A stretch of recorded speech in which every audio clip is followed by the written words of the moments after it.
हम भगवान श्री विष्णु का ध्यान करते हैं, जो सफ़ेद वस्त्र धारण किए हुए हैं, जो सर्वव्यापी हैं, जो चंद्रमा की भांति प्रकाशवान और चमकीले हैं, जिसके 4 हाथ हैं, जिनका चेहरा सदा करुणा से भरा हुआ और तेजोमय है, जो समस्त बाधाओं से रक्षा करते हैं, जिनकी आकृति अतिशय शांत है, जो शेषनाग की शैया पर शयन किए हुए हैं, जिनकी नाभि में कमल हैं, जो देवताओं के भी ईश्वर और संपूर्ण जगत के आधार हैं, जो आकाश के सदृश सर्वत्र व्याप्त हैं, नील मेघ के समान जिनका वर्ण है, जिनके संपूर्ण अंग अतिशय सुंदर हैं, जो योगियों द्वारा ध्यान करके प्राप्त किए जाते हैं, जो संपूर्ण लोकों के स्वामी हैं, जो जन्म मरण रूप भय का नाश करने वाले हैं,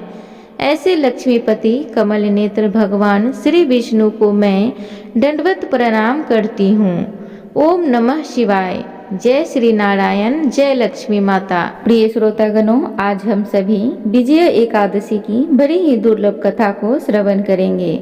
आप सबसे निवेदन है कि पूरी कथा को जरूर श्रवण करें और कथा अच्छी लगे तो प्लीज़ चैनल को जरूर सब्सक्राइब करें। तो चलिए कथा को श्रवण करते हैं।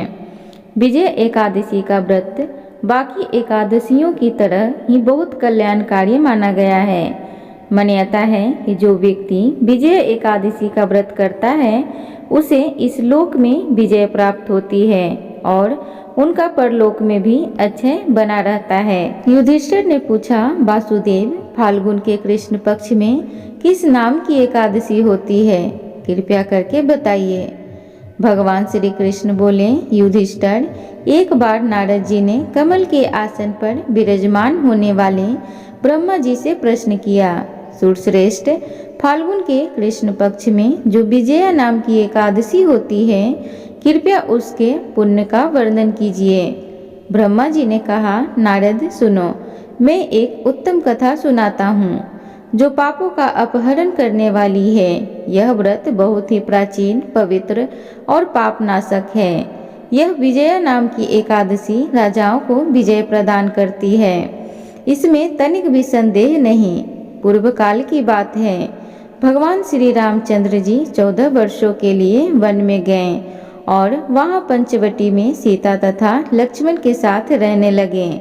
वहाँ रहते समय रावण ने चपलतावश विजयात्मक श्री राम को तपस्विनी पत्नी सीता को हर लिया। उस दुख से श्री राम व्याकुल हो उठे। उस समय सीता की खोज करते हुए वे वन में घूमने लगे।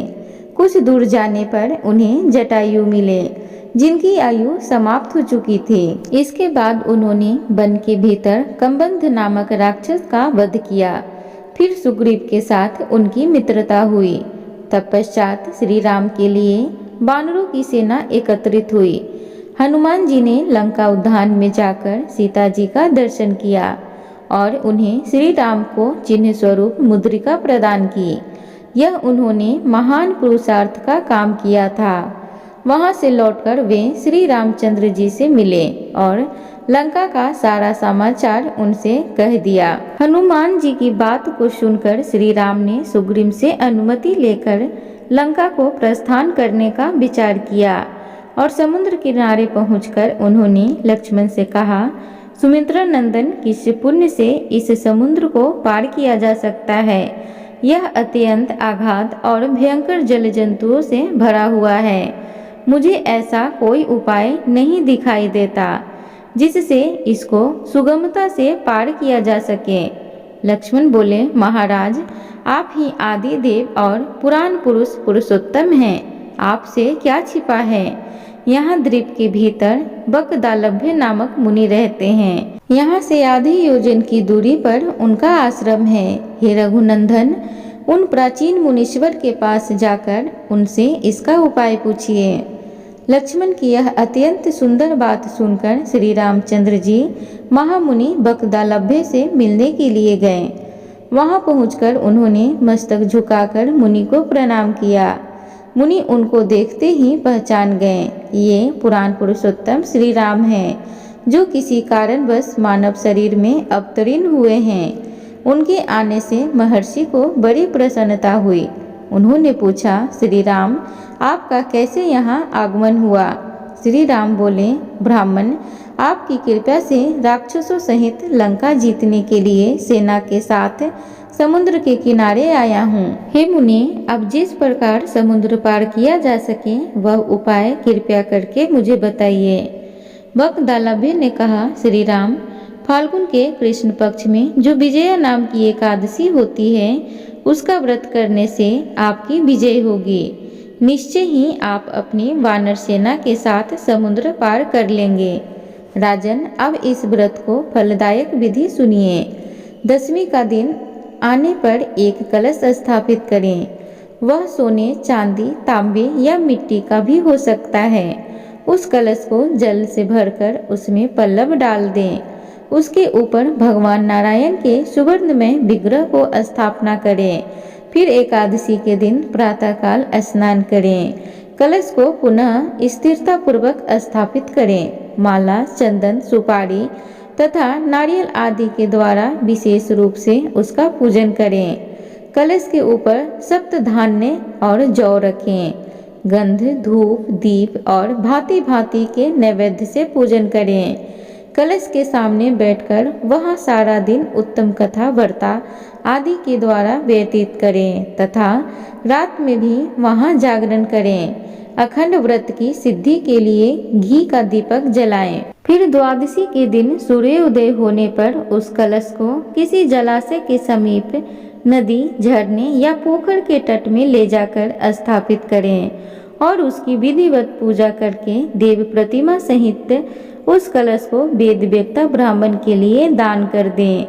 महाराज, कलश के साथ ही और भी बड़े बड़े दान देने चाहिए।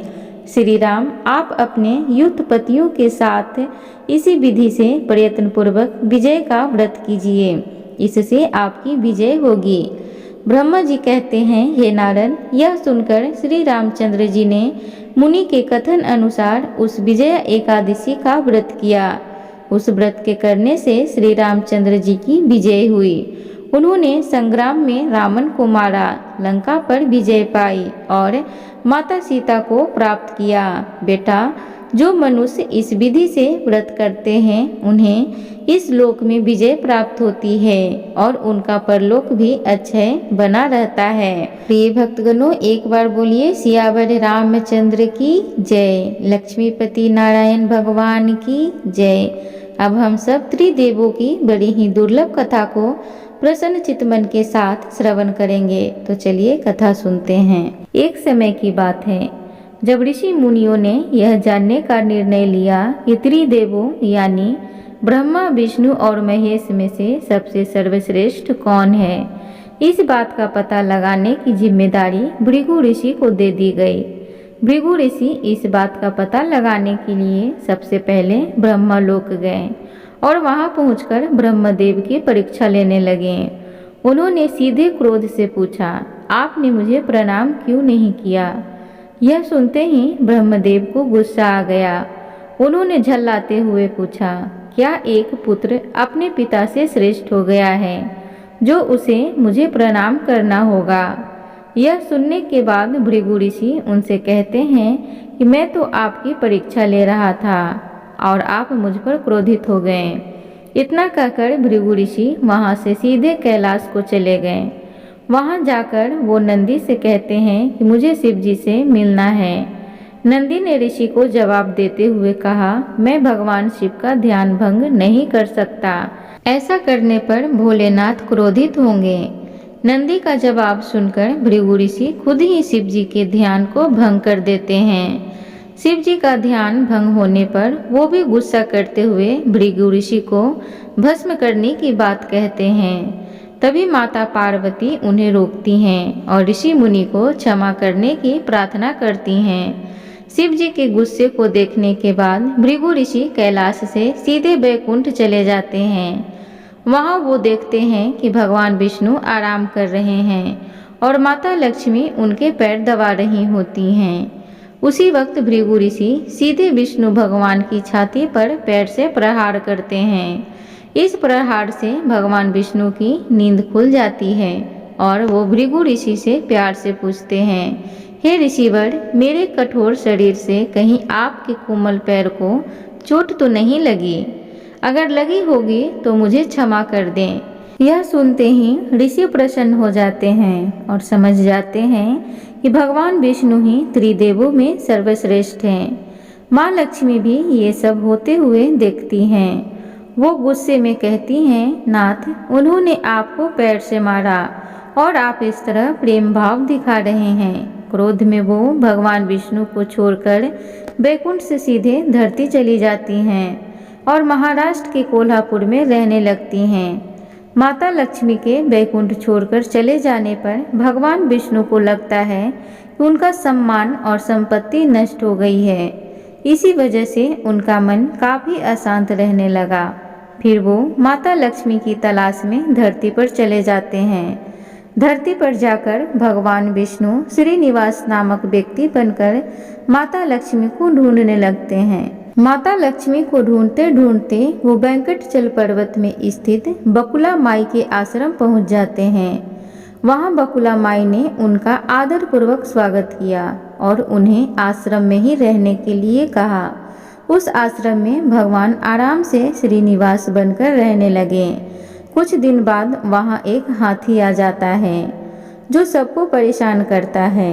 यह देख श्रीनिवास धनुष बाण लेकर हाथी की ओर दौड़ते हैं। उन्हें आता देख हाथी डरकर घने जंगल में भाग जाता है। श्रीनिवास उस हाथी का पीछा करता हुआ थक कर एक सरोवर के पास पेड़ की छाया में आराम करने लगते हैं और कुछ ही देर में उन्हें नींद आ जाती है। नींद में वो कुछ युवतियां का शोर सुनते हैं जिससे उनकी नींद टूटती है। आंखें खोलती ही वो खुद को 5-6 युवतियों से घिरा पाते हैं। युवतियां श्रीनिवास को डांटते हुए बोलती हैं कि यह राजकुमारी पद्मावती का उपवन है और इस क्षेत्र में पुरुषों का आना एकदम मना है। यहाँ तुम कैसे और किस लिए आए हो? श्रीनिवास जवाब दे ही रहे थे कि तभी उनकी नज़र वृक्ष के पीछे से झांकती हुई राजकुमारी पद्मावती पर पड़ी। वो उसे देखते ही रह गए। कुछ देर में वो युवतियों को बताते हैं कि मैं एक हाथी का पीछा करते हुए यहाँ पहुँचा हूँ। मुझे बिल्कुल भी पता नहीं था कि यहाँ पुरुषों का आना मना है। मुझे क्षमा कर दें। इतना कहकर वो बकुला माई के आश्रम लौट जाते हैं। आश्रम लौटने के बाद श्रीनिवास का किसी भी काम में मन नहीं लगा। तब एक दिन बकुला माई उनसे उनकी उदासी की वजह पूछती हैं। उदास होकर श्रीनिवास पद्मावती के बारे में उन्हें बताते हैं और कहते हैं कि मैं उसके बिना नहीं रह पाऊंगा। बकुला माई उन्हें कहती हैं कि ऐसा सपना न देखिए जो पूरा न हो सके। वह एक प्रतापी राजा चोल नरेश आकाश राज की बेटी है और आप एक आश्रम में रहने वाले कुल व गोत्रहीन युवक हैं। कुछ देर सोचने के बाद श्रीनिवास कहते हैं कि माँ, एक तरीका है, बस आपको मेरा साथ देना होगा। बकुला माई श्रीनिवास का प्यार देखकर हाँ कर देती हैं। दूसरे दिन श्रीनिवास ज्योतिष विद्या में निपुण औरत का वेश धारण करके राजा आकाश के नगर नारायणपुर पहुँचते हैं। उनकी विद्या की वजह से हर तरफ उनकी चर्चा होने लगती है। होते होते एक दिन राजा ने उन्हें अपनी बेटी पद्मावती का हाथ देखने के लिए श्रीनिवास को अपने महल बुलवाया। वहां पहुंचकर उन्होंने राजकुमारी के हाथों की रेखा देखी और कहा कि कुछ दिन पहले एक युवक से वन में तुम्हारी मुलाकात हुई होगी। पद्मावती ने जवाब हाँ में कहा। महिला बने श्रीनिवास ने कहा कि उसी युवक के साथ तुम्हारा विवाह होगा। तभी पद्मावती की माँ धारणा देवी उनसे पूछती हैं कि यह कैसे होगा। तब ज्योतिष औरत कहती है कि यह इसके भाग्य में लिखा है और ग्रह यह कहते हैं कि एक औरत उसके लिए आपकी बेटी का रिश्ता मांगने आएगी।